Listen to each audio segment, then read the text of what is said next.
শ্রাবণ Mukhopadhyay, orthopaedic surgeon. আমি practice করি মূলত বেহালা, সাউথ কলকাতায় দীক্ষায়। তো আজকে একটা নতুন জিনিস নিয়ে আলোচনা করবো, একটু রিসেন্ট অ্যাডভান্সমেন্ট স্পাইন সার্জারিতে। আজকাল তো খুব আমরা নতুন মিনিমালি ইনভেসিভ সার্জারির দিকে এগোচ্ছি। যত সময় যাচ্ছে তত কম কেটে বেশি করে যাতে সার্জারি করা যায়, উপকার বেশি পাওয়া যায়, কম কেটে যাতে অপারেশন করা যায়, সেই দিকে আমরা বেশি সেই দিকেই রিসার্চ হচ্ছে এবং নতুন নতুন প্রসিডিওর বেরোচ্ছে। তো আজকে যেটা নিয়ে আলোচনা করবো সেটা হচ্ছে এন্ডোস্কোপিক স্পাইন সার্জারি।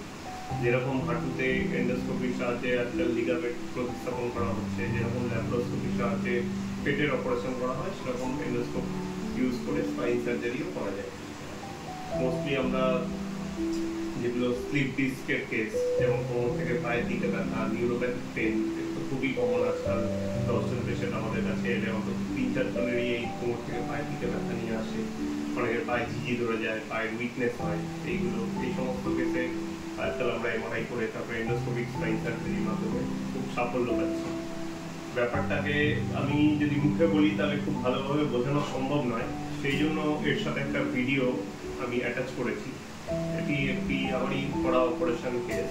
এখানে প্রথমে দেখানো হবে যে এমআরআইতে কতটা স্লিপ ডিস্ক পেশেন্টটির হয়েছে এবং তার কী ধরনের পেন হতো, এবং তারপরে কীভাবে এই এন্ডোস্কোপিক স্পাইন অপারেশন করা হয়, কতটা কম কেটে, সেইটাই পুরো ভিডিওটিতে ইলাবোরেট করা হবে।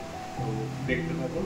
এরকম রিসেন্ট অ্যাডভান্সমেন্টের জন্য আমাদের চ্যানেলে সাবস্ক্রাইব করুন এবং নতুন নতুন আপডেট পেতে চ্যানেলটি দেখতে থাকুন।